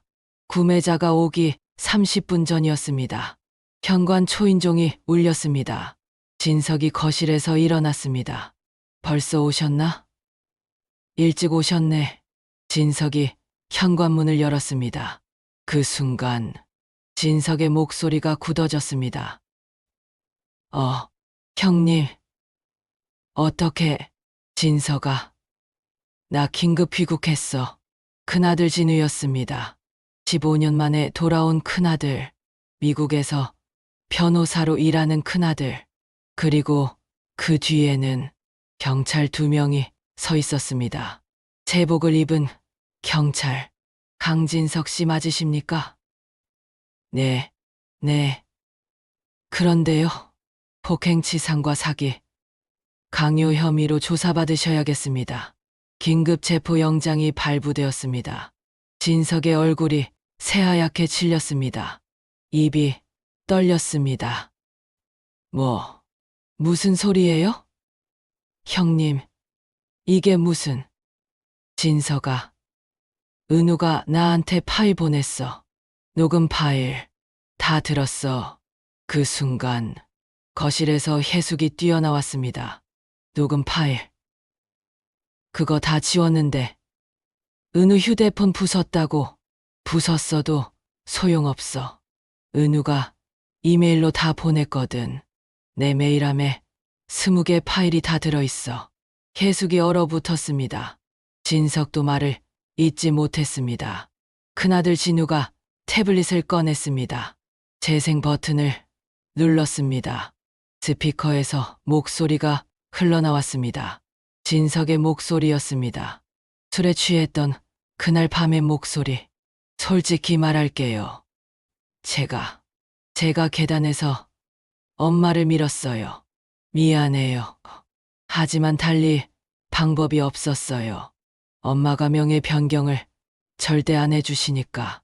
거실이 조용해졌습니다. 진석의 자백이 공간을 채웠습니다. 경찰들이 진석을 바라봤습니다. 이게 어떻게... 언제? 내가 술 먹고 어머니 방에 들어갔을 때야. AI 인형이 다 녹음했어. 진우가 다음 파일을 재생했습니다. 이번에는 혜숙의 목소리였습니다. 이제 당신 집 아니에요. 우리 집이에요. 재개발되면 최소 10억은 받을 수 있대요. 그러니까 너무 억울해하지 마세요. 우리도 먹고 살아야죠.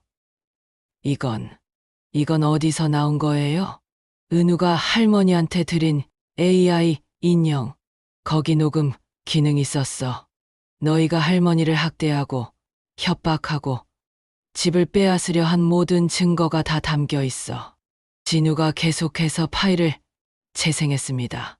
명예 변경 모의, 효도 계약서, 위조 계획, 요양원, 이송 강요. 모든 대화가 흘러나왔습니다. 진석은 벽에 기댔습니다. 다리에 힘이 풀린 것 같았습니다. 계속은 소파에 주저앉았습니다. 얼굴이 창백했습니다. 강진석 씨, 긴급 체포합니다. 살인미수, 폭행치상, 사기, 강요 혐의입니다. 경찰이 수갑을 꺼냈습니다. 차가운 금속이 빛났습니다. 진석의 손목에 수갑을 채웠습니다. 수갑이 잠기는 소리. 저는 안방에서 그 소리를 들었습니다. 들렸어. 수갑 소리. 드디어 당신은 묵비권을 행사할 수 있습니다. 변호인의 조력을 받을 권리가 있습니다. 진술을 거부하거나 변명할 수 있는 기회가 주어집니다. 형님, 저 한 번만 봐주세요. 봐줘? 넌 우리 어머니를 죽이려 했어. 계단에서 밀어서 전신마비로 만들었어. 그리고 평생 일군 집을 훔치려 했고, 진우의 목소리가 떨렸습니다. 분노였습니다. 억눌린 분노였습니다. 용서는 없어. 진서가 법정에서 만나자. 혜숙 씨도 동행하셔야겠습니다. 공범 혐의가 있습니다. 뭔 공범이에요? 저는 그냥 남편 말 따른 것뿐이에요. 녹음 파일에 따르면 명예 변경을 주도하셨고 피해자를 학대한 정황이 있습니다. 일단 서로 동행하시죠. 혜숙에게도 수갑이 채워졌습니다. 또 한 번의 수갑 소리. 진석 부부가 현관 쪽으로 끌려갔습니다. 진석은 계속 고개를 숙이고 있었습니다. 혜숙은 울고 있었습니다. 형님, 어머니한테 죄송하다고 직접 말해. 법정에서 현관문이 닫혔습니다. 집이 조용해졌습니다. 15년 만에 느끼는 고요였습니다. 진짜 평화였습니다.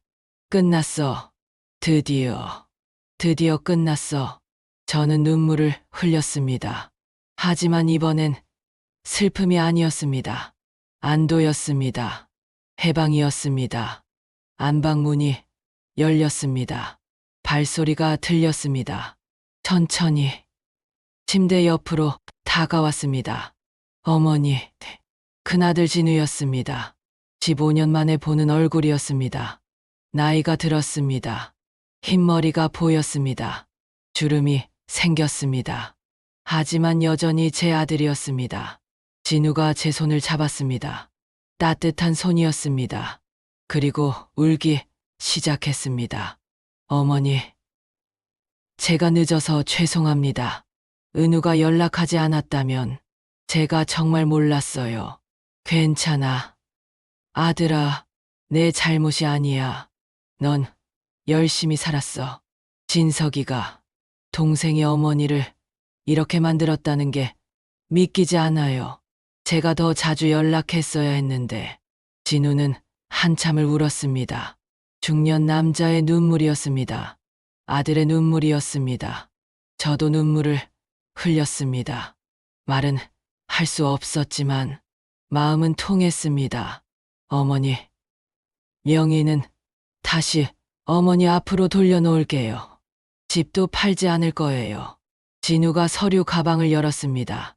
서류들을 꺼냈습니다. 변호사 통해서 명예 이전 무효 소송 준비했어요. 강제로 찍은 지장이니까 무효예요. 일주일이면 다시 어머니 명의로 돌아와요. 고마워. 아들아, 정말 고마워. 그리고 어머니, 치료도 다시 시작할게요. 미국에 좋은 병원이 있어요. 척추 전문의한테 이미 연락했어요. 희망이 있대요. 진우는 제 손을 꼭 잡았습니다. 어머니가 평생 지키신 집이에요. 아버지 추억이 있는 집이고 제가 지킬게요. 약속드려요. 구매자가 도착했습니다. 하지만 진우가 계약을 철회했습니다. 죄송합니다. 집주인이 명예 변경에 동의하지 않으셨습니다. 계약금은 전액 환불해드리겠습니다. 구매자는 화를 냈습니다. 하지만 진우는 침착하게 설명했습니다. 법적 근거를 댔습니다. 결국 구매자는 돌아갔습니다. 계약금 3억도 환불되었습니다. 진석이 받았던 대출금도 은행에서 회수 절차를 시작했습니다. 모든 것이 제자리로 돌아가고 있었습니다. 저녁 무렵이었습니다. 석양이 안방 창문으로 들어왔습니다. 마당을 비췄습니다. 감나무가 없는 마당. 하지만 그 자리에 새로운 묘목이 심어져 있었습니다. 할머니, 보세요. 제가 새 감나무 심었어요.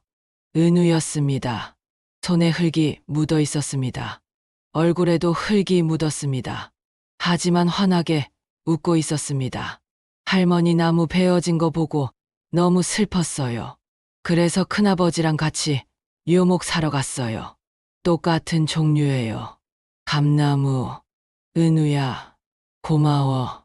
할머니, 제가 해냈어요. 클라우드는요, 엄마가 몰랐던 다른 계정에 백업해뒀어요. 은우가 스마트폰을 꺼냈습니다. 제 스마트폰이었습니다. 엄마가 제 휴대폰 부쉈을 때 저 되게 절망했어요. 하지만 그 전날 이미 큰아버지한테 이메일 보냈거든요. 20개 파일 다요. 은우의 목소리에 자부심이 묻어났습니다. 19살 청년의 용기였습니다. 할머니, 약속할게요. 제가 할머니 곁을 지킬게요. 그리고 이 집도 지킬게요. 아빠가 한 짓은 용서 못해요. 하지만 할머니는 제가 지킬 거예요. 착한 우리 손자. 정말 착한 아이야. 은우는 한참 제 손을 잡고 앉아 있었습니다.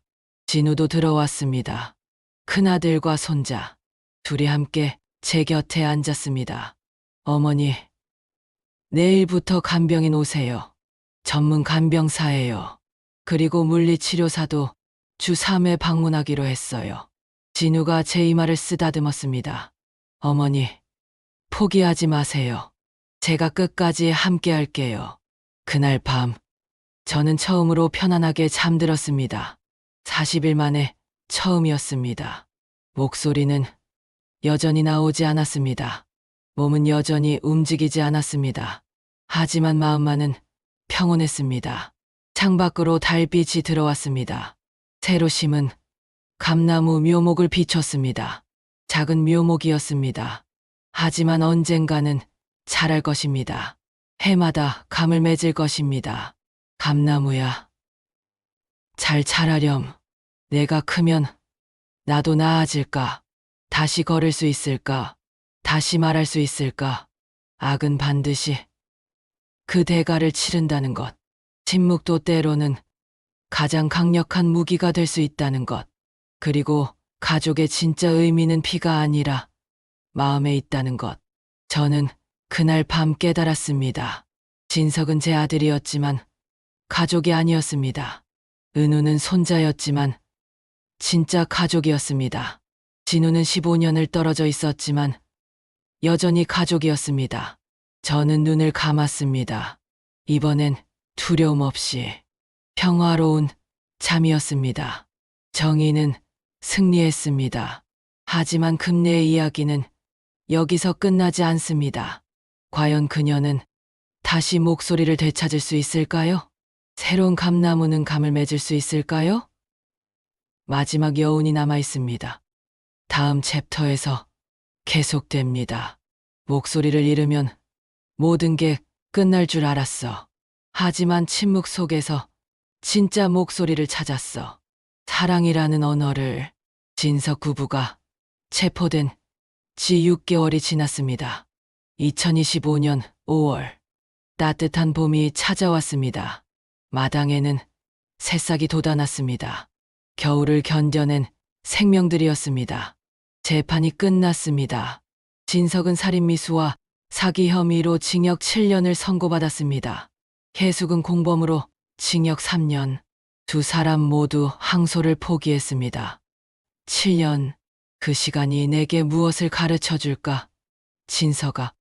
저는 매일 재활치료를 받았습니다. 물리치료사가 주 5회 방문했습니다. 손가락 운동, 팔 운동, 목 운동. 처음엔 아무것도 움직이지 않았습니다. 하지만 조금씩, 아주 조금씩 변화가 찾아왔습니다. 어느 날 아침이었습니다. 오른손 검지가 움직였습니다. 1mm, 아주 작은 움직임이었습니다. 하지만 저에겐 기적이었습니다. 움직여. 손가락이 움직였어. 그날부터 저는 더 열심히 재활에 매달렸습니다. 한 달 후, 손가락 5개를 모두 움직일 수 있게 되었습니다. 2달 후, 고개를 좌우로 돌릴 수 있게 되었습니다. 3달 후, 팔을 들어 올릴 수 있게 되었습니다. 하지만 목소리는 여전히 나오지 않았습니다. 성대신경 손상은 회복되지 않았습니다. 목소리가 없어도 괜찮아. 이제는 혼자가 아니니까. 큰아들 진우는 미국 회사를 그만뒀습니다. 한국으로 완전히 돌아왔습니다. 서울의 작은 법률사무소를 열었습니다. 주말마다 제 집에 왔습니다. 어머니, 이번 주 재활 상태 어떠세요? 선생님이 많이 좋아지셨대요. 저는 고개를 끄덕였습니다. 이제 의사 표현이 가능했습니다. 딸 미선도 자주 찾아왔습니다. 일주일에 2~3번 반찬을 들고 왔습니다.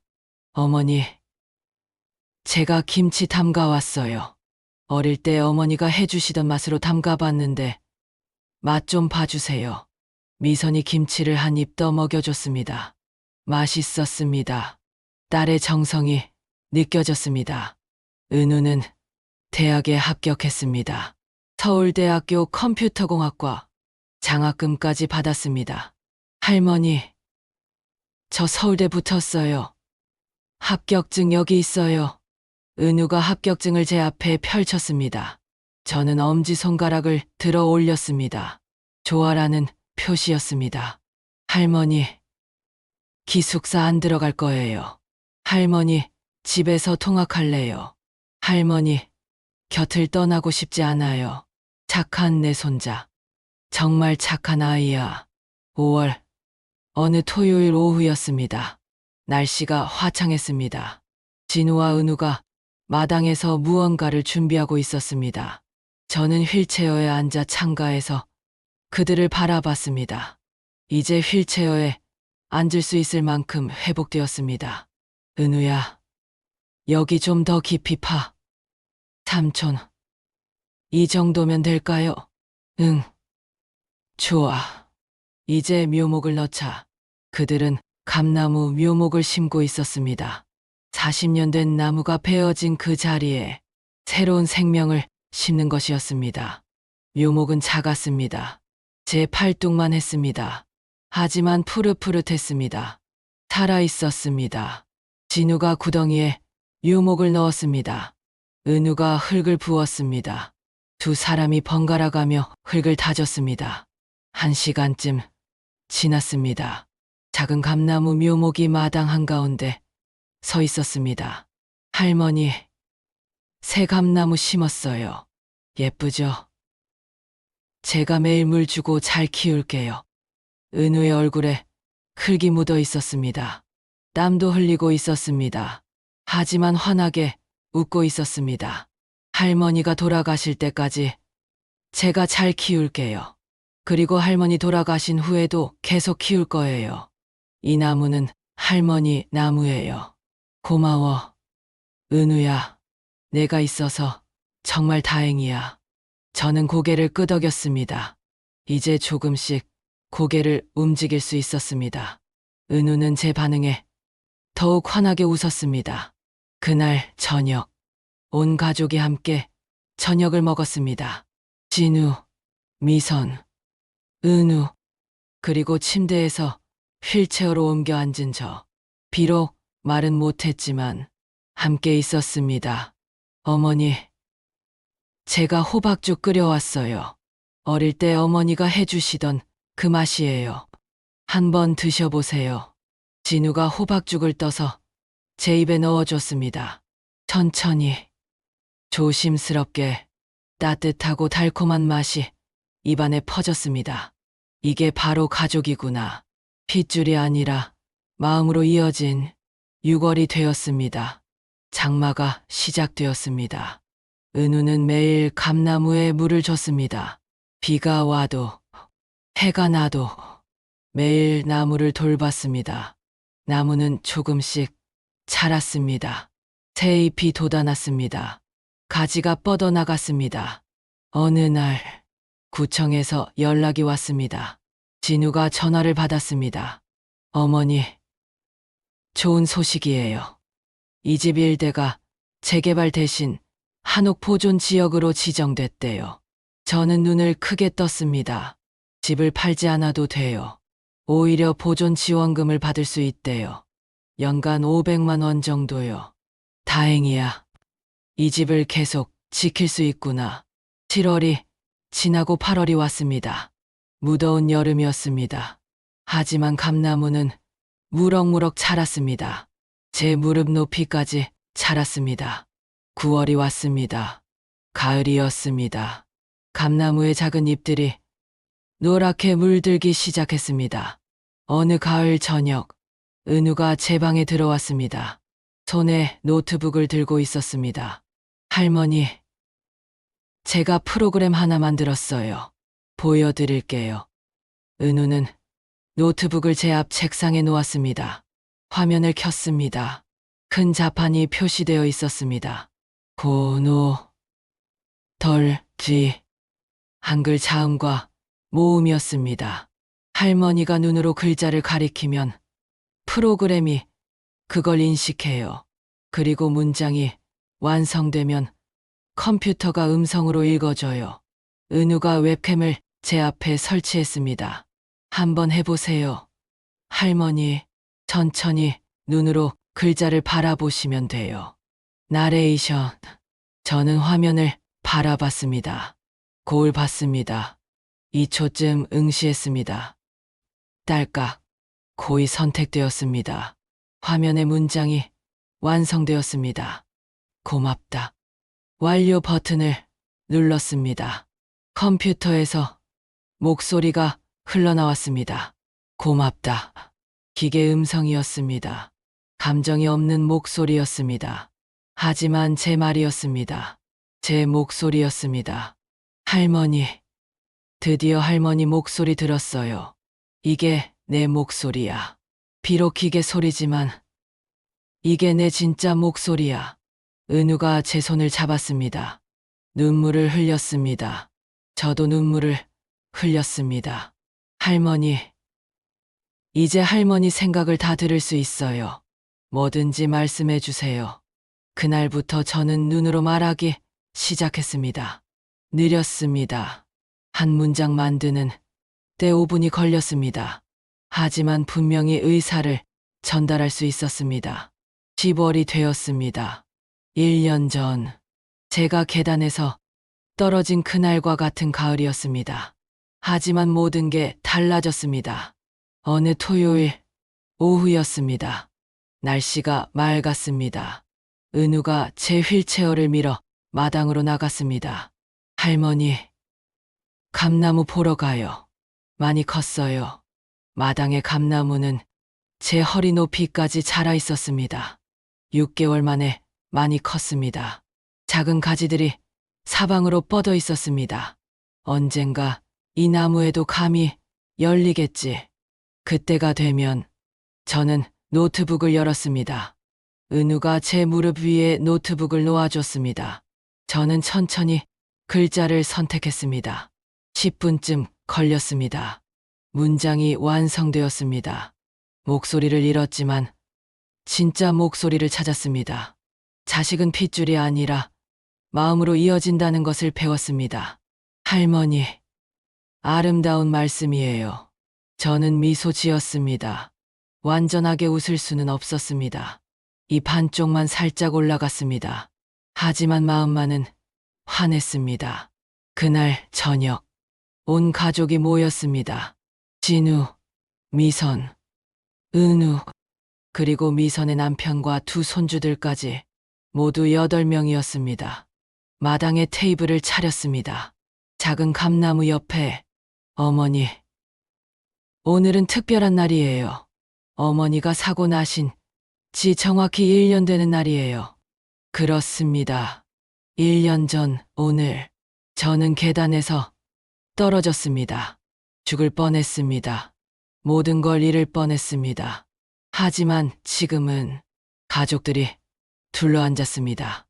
미선이 준비한 음식들이 테이블 위에 놓였습니다. 잡채, 불고기, 나물, 김치, 그리고 호박죽. 어머니, 1년 전엔 정말 무서웠어요. 어머니 잃을 뻔했잖아요. 하지만 어머니는 이겨내셨어요. 정말 대단하세요. 저는 노트북으로 대답했습니다. 너희가 있어서 이겨낼 수 있었다. 어머니, 건배할까요?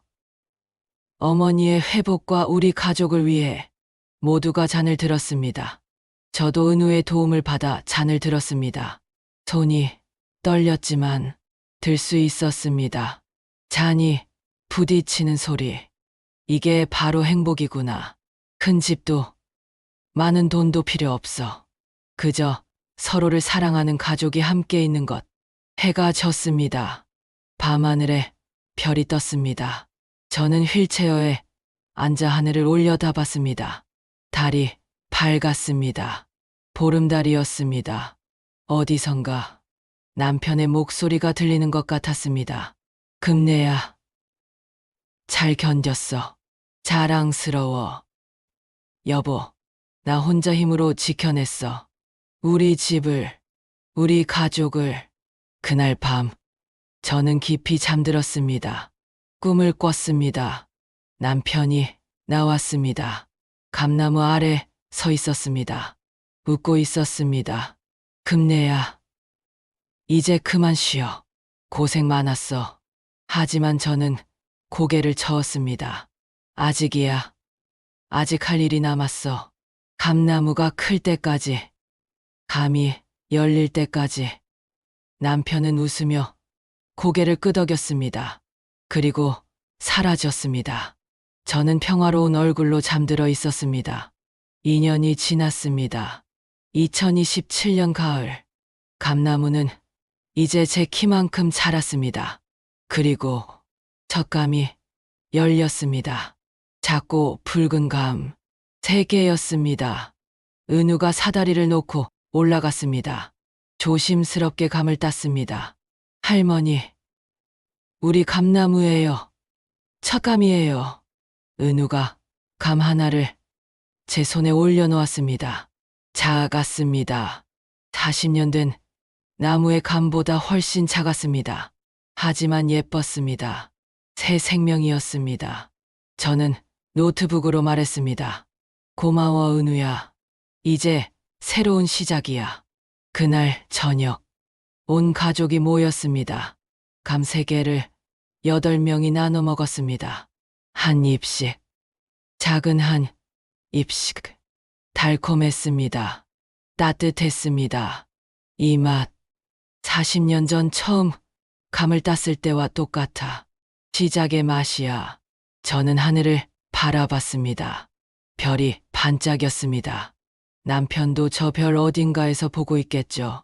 우리 가족을, 우리 감나무를, 목소리를 잃었지만 진짜 목소리를 찾았습니다. 침묵 속에서 사랑이라는 언어를 배웠습니다. 집은 건물이 아니라 마음이라는 것을, 가족은 티가 아니라 사랑이라는 것을, 그리고 때로는 가장 깊은 절망 속에서 가장 큰 희망이 자라난다는 것을 저는 이제 압니다. 침묵의 집은 더 이상 침묵하지 않습니다. 사랑으로 가득 찬 집이 되었으니까요. 감나무 아래 온 가족이 둘러앉아 있습니다. 웃음소리가 들립니다. 가을 바람이 붑니다. 붉은 감 2개가 나뭇가지에 흔들립니다. 내년에는 더 많이 열릴 것입니다. 그 다음 해에는 더욱 많이. 언젠가는 40년 전 그 나무처럼 주렁주렁 열매를 맺을 것입니다. 저는 그날까지 이 자리에서 이 가족과 함께 살아갈 것입니다. 고맙습니다. 살아있어서, 사랑할 수 있어서.